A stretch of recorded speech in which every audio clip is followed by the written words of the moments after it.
अब इसको normal definition ecology का तुम लोगों को पता है, ठीक है। So the before starting with the concept of ecology, let us begin with some basic concept of the biology related to the ecology. So what is the, so this is the common concept related with the biology. So biology is a field of inquiry from gene to ecosystem. तो मैं सबसे पहले बताऊंगा, hello, कुछ बोलना है?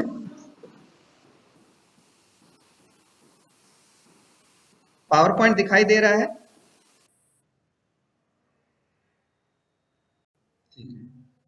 So biology is a field of inquiry from gene to ecosystem. This is a normal phrase used in some book. It's very important. So what we study in biology that begin from a gene. So all character whatever see in biological background or biological field, so that is because of the gene. उसमें यदि different type के gene है, इसमें different type के character है, different type की variety है, different type की स्पीसीज है, just because of the gene. So that begins from the study of gene, and finally that expression of that gene finally in combination with the physical environment that forms the ecosystem, and that study of that interaction between the environment with the organism, that is called the ecology. ठीक है.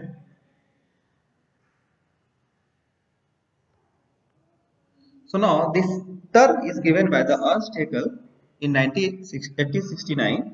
ठीक है. So the basic meaning of ecology symbol is that the made from the Greek word okios means home.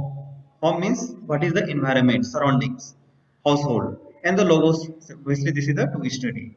So generally, you can say the study of life at home, that is the ecology. More scientific, if you want to say. So the scientific study of the interaction, that one is the most important thing. The scientific study of the interaction between organisms and the physical environment. So this is the basic definition of the ecology. So what is mean by the interaction? Interaction का हम बाद में देखेंगे, थोड़ा सा biological में ये सब कुछ मोर definition है, इसको बाद में हम देखते हैं. Let us first begin with the what is the meaning of environment. So the common meaning, the usual meaning of the environment is the surroundings. ठीक है, जो कुछ भी तुम्हें घेरा हुआ है वही तुम्हारा environment. And that environment is made of the biotic and abiotic factor. कुछ लिविंग है, कुछ नॉन लिविंग है. Itself हम क्या है? लिविंग है, बायोटिक है. ठीक है. So that means environment is the surrounding which is made of the biotic and abiotic factor or together. So after that, if we consider only abiotic factor, so that environment is called the physical environment. मान लेते हम यहाँ पे पेड़ और जितने भी animals हैं हम उसको कंसीडर नहीं करते, हम सॉइल कंसीडर करते हैं, लाइट कंसीडर करते हैं, तो ये क्या हो गया हमारा? फिजिकल एनवायरनमेंट हो गया. ठीक है. तो physical environment is the abiotic component surrounding and interacting to the organism. तो ये ध्यान रखना, क्योंकि ये डेफिनेशन जो है कई बार जो मैंने यहाँ पे डेफिनेशन दिखाया था, the scientific study of the interaction between organism and the environment. यहाँ पे तुम यदि फिजिकल हटा देते हो, इसका मतलब हुआ कि ऑर्गेनिज्म का इंटरेक्शन किससे होता है? फिजिकल एनवायरनमेंट से भी होगा और ऑर्गेनिज्म का एनवायरनमेंट ऑर्गेनिज्म से भी होगा ना, ऑर्गेनिज्म भी हो रहे हैं. तो यहाँ पर चूंकि मैंने अभी लिख दिया है, बट एक्चुअल डेफिनेशन में फिजिकल हटा देना. ठीक है. Simply you have to write the scientific study of the interaction between organisms and the environment. इसी इंटरेक्शन को जब हम स्टडी करते हैं, that is called the ecology.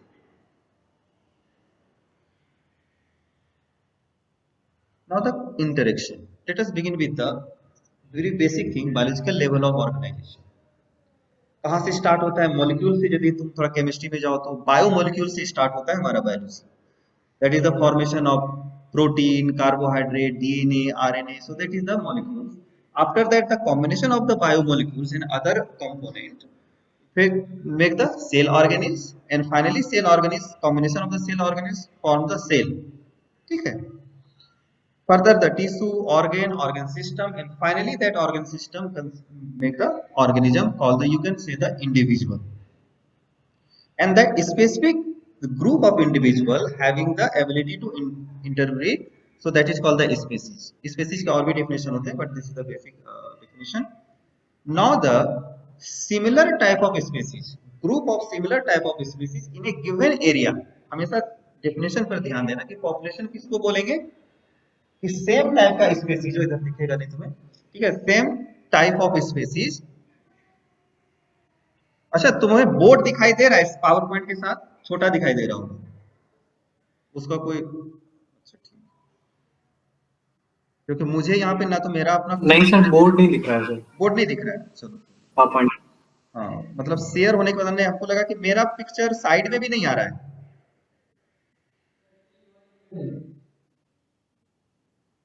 आ रहा है,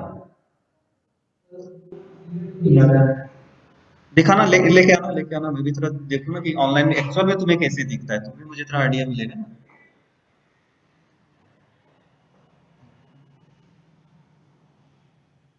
नहीं ये तो तुम्हारा बोर्ड क्यों दिख रहा है, तो पिन किए हो, ये नहीं, ये ये जो मैं दिखा रहा हूँ ना, ये तुमको नहीं दिख रहा होगा, अब दिखे।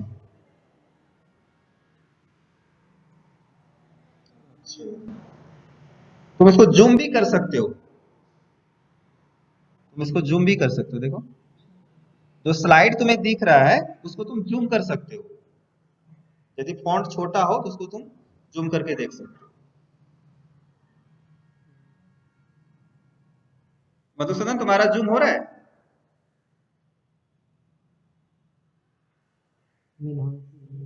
क्या नाम है, मेधांशु? हाँ हाँ, यस सर। हाँ यदि मान लीजिए कहीं पर फॉन्ट छोटा पड़ रहा हो, नहीं समझ में आ रहा, उसको तुम जूम करके देख सकते हो, मुझे भी नहीं पता था, मैं भी इसके मोबाइल पे देख रहा हूँ, इसलिए अभी ये लिंक लेने आया था, तुम बैठ के यहीं पढ़ लो, मुझे भी थोड़ा आइडिया मिल जाएगा तुम्हारे मोबाइल में कैसे दिखता है। जी sir. Now the after that population, the same population in a given area, sorry, all different population in a given area is called the community, and that community along with the physical environment or environment make the ecosystem. So this is the very basic unit of the environment, ठीक है। Ecosystem बहुत important है, इसको मैंने rate से किया हुआ है, फर्दर हम बाद में देखेंगे what is the landscape, that is the mosaic of the ecosystem. Biome is a mosaic of और landscape having the specific vegetation, ठीक है, और बायोस्फीयर जितने भी इकोसिस्टम है अर्थ पर, ठीक है, उसको मिलाकर हम बोलते हैं बायोस्फीयर। तो ये अभी रफली मैंने बताया, इसको अभी इस पर ध्यान नहीं देना है, इसके बेसिक चीज पर हमें ध्यान देना है, इसका जो भी डिफिनेशन हो उस पर नहीं जाना है। Now the what is the common thing you can see, तो what is mean the molecule, molecule में किसका इंटरेक्शन होता है, एटम्स का, ठीक है, एलिमेंट्स का इंटरेक्शन होता है, एटम का इंटरेक्शन होता है। तो when you study that interaction, that study is called the chemistry, ठीक है। इसमें फॉन्ट नहीं दिख रहा होगा इतने अच्छे से, बट यू कैन सी, दिख रहा है,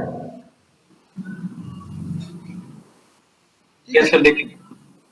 आफ्टर दैट यस सर, दिख रहा है। Biomolecules and gene, so this is the interaction among molecules. मैंने वही पॉइंट वहां पर छोड़ा था कि हमने एक डेफिनेशन दिया था इकोलॉजी का कि interaction between organism and environment, so that interaction, तो तुम्हें इंटरेक्शन का कंसेप्ट दे रहे हैं क्योंकि ये बहुत जरूरी है कि हम क्या पढ़ते हैं किसी भी सब्जेक्ट में, केवल इकोलॉजी में नहीं। तुम केमिस्ट्री में क्या पढ़ते हो, तो एटम्स के बीच में जो इंटरेक्शन होता है हम वही पढ़ते हैं, फिर वो कैसे रिएक्ट करते हैं हम उसको पढ़ते हैं। सेम थिंग बायोमोलिक्यूल्स में, इंटरेक्शन अमंग मॉलिक्यूल्स यहाँ लिखा हुआ है, एक्चुअल में बायोमोलिक्यूल्स होगा। तो इससे रिलेटेड हम क्या पढ़ते हैं, बायोकेमिस्ट्री पढ़ते हैं, जेनेटिक्स पढ़ते हैं, मॉलिक्यूलर बायोलॉजी पढ़ते हैं, ठीक है।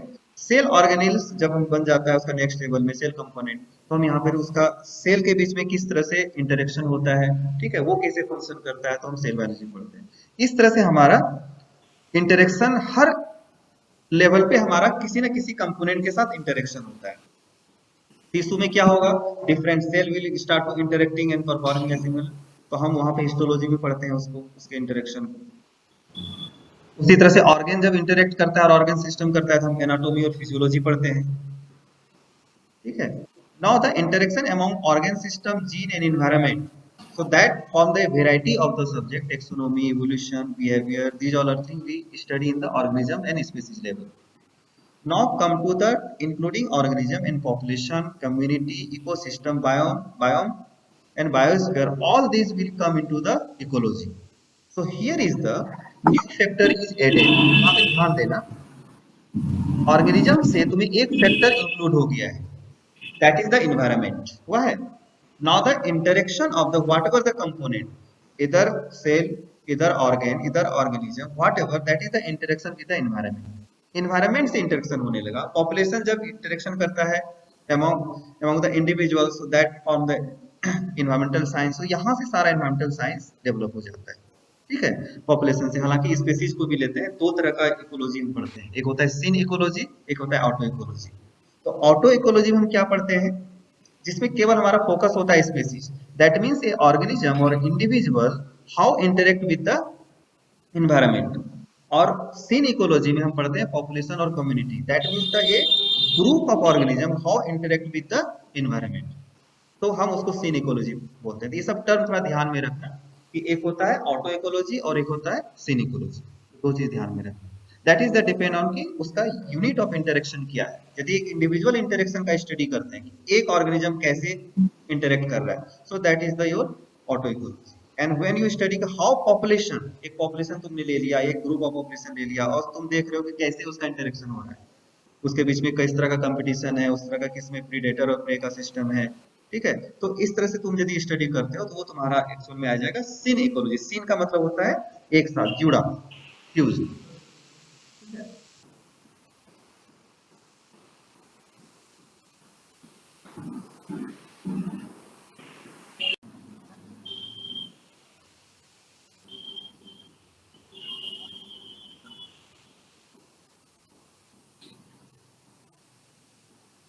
So now, so this is the basic concept of the interaction. That means interaction between organism and physical environment actually forms the your ecosystem, your ecology. Now, there are two terms. One is called the homeostasis and the one called is the homoresis. In those term, homeostasis means that means that to maintain a constant internal environment, हमारे body में एक certain temperature होता है, ठीक है, वो maintain रहता है। एक दो डिग्री का फर्क हो सकता है, यदि उससे ज्यादा और कम हो जाता है तो हम कहते हैं कि फीवर हो गया या कुछ कोल्ड आ गया, ठीक है। तो that homeostasis is the regulating power of our body which maintain the constant internal environment inside internal environment. But the similarly there is a constant or narrow environmental range which is maintained by the nature, so that is called the homoresis। तुम देख सकते हो कि organisation and function at the population level and एवं are much less tightly regulated, बहुत ज्यादा regulated नहीं होगा, जैसे हमारे बॉडी में बहुत टाइटली रेगुलेटेड होता है, एक डिग्री से भी कुछ होगा तो तुरंत हमारा बॉडी उसको मेंटेन करने लगता है। कि मान लीजिए कि ठंड लग रही है तो तुम्हारा बॉडी बहुत तरह से उस चीज को मैकेनिज्म करता है कि टेम्परेचर को इंक्रीज करे, ठीक है। उसके बहुत सारे मेथड होते हैं, फिजियोलॉजी में तुम इसको पढ़ोगे डिटेल में, ठीक है। आवाज नहीं आ रही है। हाँ, ठीक है। So now the organisation and function at population level, so this is the most tightly regulated with more आवाज पल्सिंग। नहीं आ रही। नहीं आ रही है? हेलो, कुछ बोल रहे हो? आवाज नहीं आ रही है।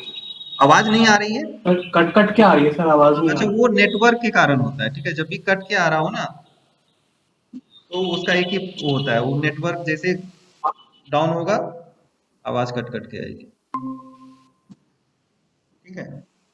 So the homeostasis and homeorhesis, homeostasis is the maintaining the internal constant environment of a individual, and homoresis the maintaining a loosely or narrow range environment,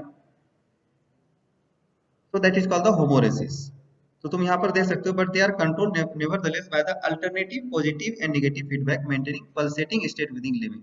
ये कैसे तुम समझोगे, तुम नॉर्मली नेचर में तुम देखोगे यदि कोई ह्यूमन इंटरफेरेंस ना हो तो एक पॉपुलेशन, चाहे वो किसी का भी हो, चाहे कोई भी जानवर हो, कोई भी एनिमल हो, किसी फॉरेस्ट में उसका या ट्री का जो नंबर ऑफ होता है वो कांस्टेंट रहता है थ्रू आउट ईयर। देखोगे हो सकता है थोड़ा सा कम और ज्यादा हो, लेकिन एक ओवरऑल रेंज में हमेशा सेम रहेगा, ठीक है, ओवरऑल रेंज में।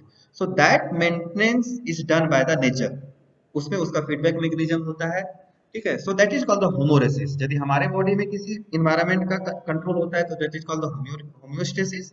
एंड यदि इन्वायरमेंट में इस तरह से होता है, so that's why why this is the important. यदि हम इंटरेक्शन इकोलॉजी को पढ़ते हैं तो इसका इंपॉर्टेंस क्या होता है।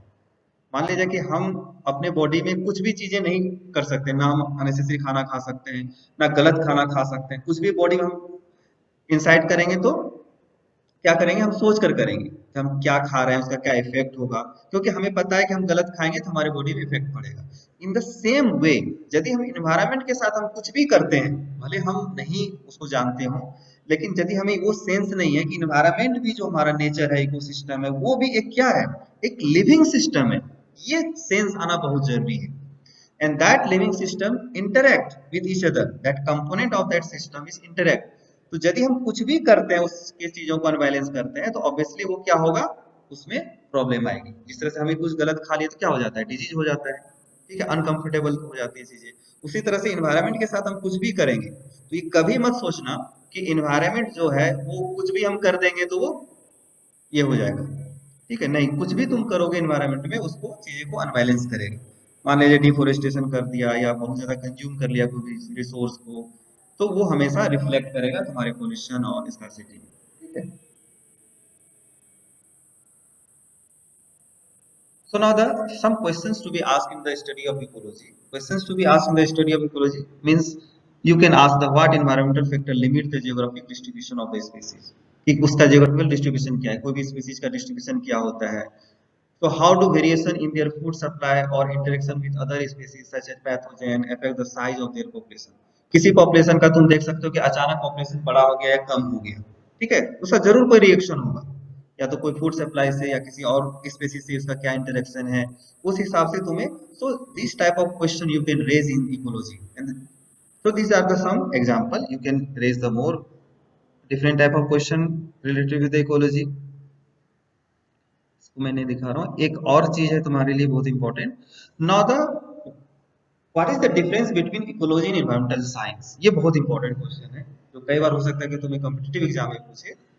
तीन टर्म होता है, एक नॉर्मल तुम जब पढ़ते हो इकोलॉजी, दूसरा है एनवायरमेंटल साइंसेस, तीसरा पढ़ते हैं हम एनवायरमेंटल स्टडी। यहाँ पर तुम देख सकते हो एक होता है एनवायरमेंटल स्टडी, ठीक है।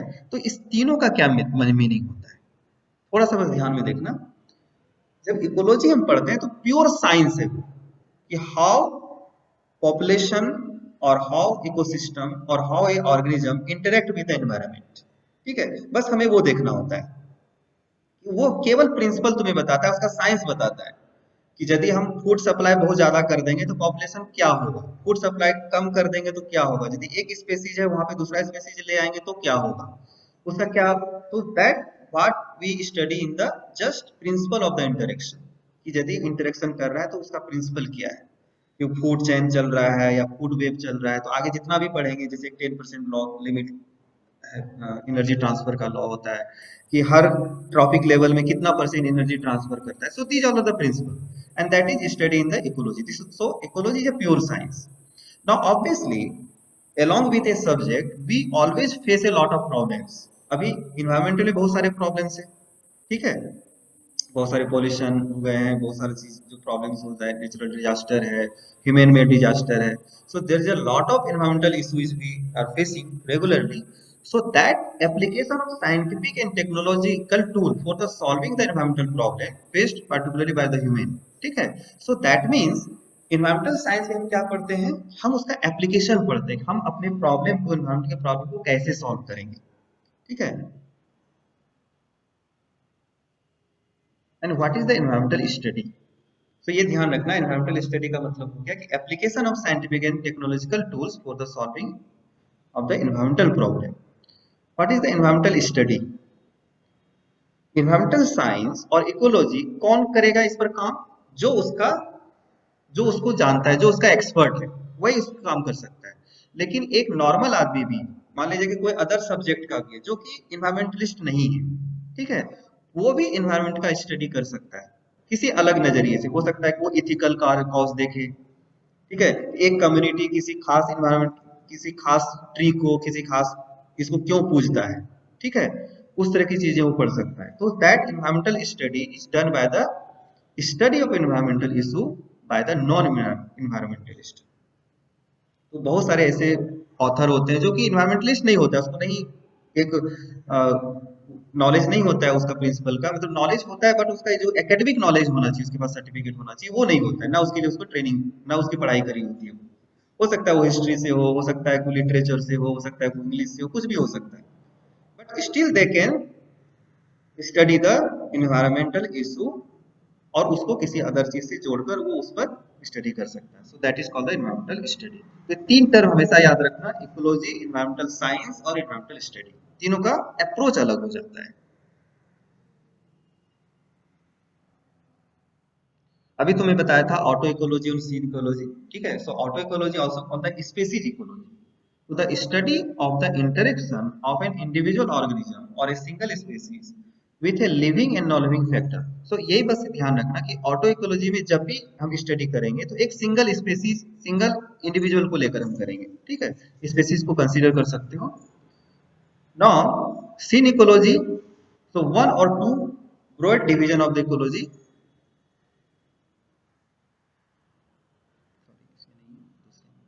हाँ, synecology is the study of community और population, their composition, their behaviour, ठीक है। So that is the synecology. इसके कई नाम भी हैं। सीन इकोलॉजी को further divided into population ecology, community ecology and ecosystem ecology. ये तीन चीज हमेशा हम पढ़ते हैं इकोलॉजी में। पहला हम पढ़ेंगे ecosystem. So ecosystem is the, what is the ecosystem? That is our community along with the physical environment। when you study about the simple a population, उसका भी ये होता है, उसका अपना बिहेवियर होता है, इंटरेक्शन होता है, ठीक है। सो दैट पॉपुलेशन इकोलॉजी, कि पॉपुलेशन कैसे ग्रो करता है, उसमें एक तुम्हें आएगा जेड शेप आएगा, सिग्मॉइड शेप आएगा, ठीक है, जे और के शेप आएगा, ठीक है।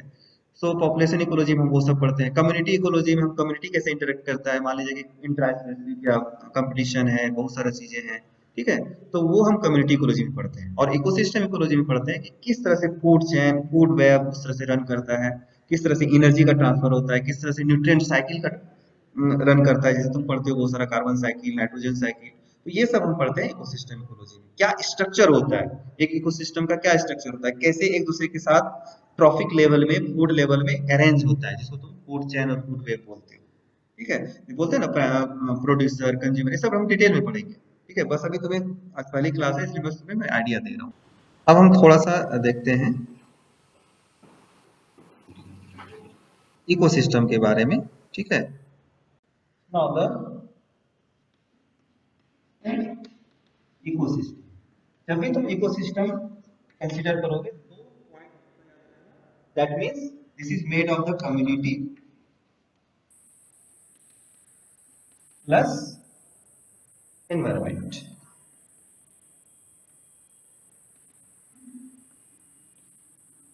ठीक है। ये दो चीज, कम्युनिटी का मतलब क्या होगा, कम्युनिटी मींस ग्रुप ऑफ, ठीक है, group of all population in a given area।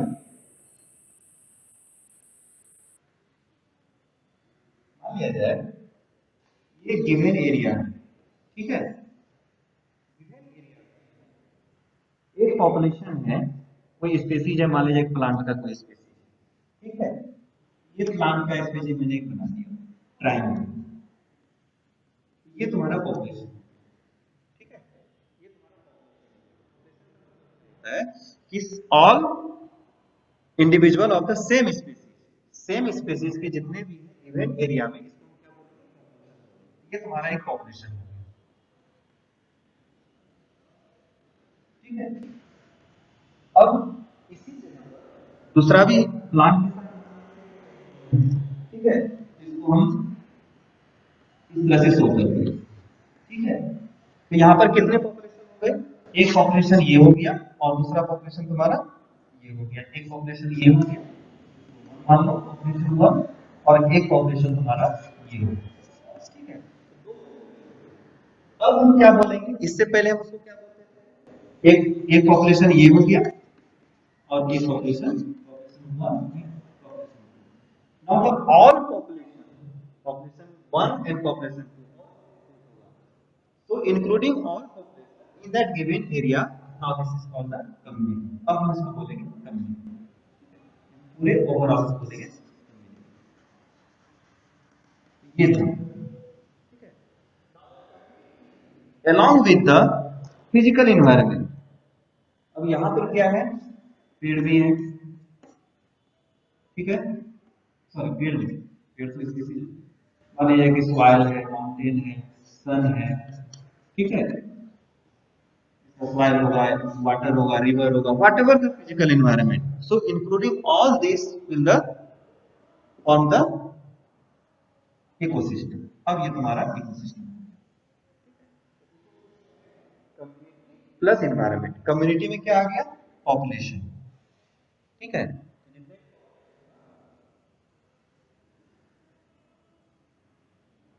Clear हो रहा है, ये तुम्हारा हाँ ऑनर्स सर। का सिलेबस है, ठीक है। दो पेपर है तुम्हारे इसमें, ठीक है, पेपर 1 और पेपर 2, और एक तुम्हारा प्रैक्टिकल का होगा।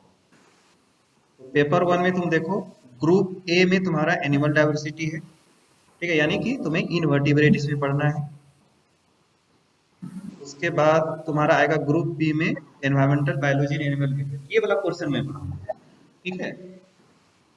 Group B, paper 1 group B में ये पोर्शन में हैंडल करूंगा, कवर करूंगा। उसके बाद एक और होगा तुम्हारा पेपर 2 एनिमल डाइवर्सिटी 2, यानी इसमें तुम्हें कॉर्डेट पढ़ना है, वर्टिब्रेट पढ़ना है, ठीक है। तो इनवर्टिब्रेट, वर्टिब्रेट, और इसका दूसरा पोर्शन होगा section B developmental biology group B, ठीक है, ये डेवलपमेंटल बायोलॉजी, तो ये हो जाएगा। और उसके बाद तुम्हारा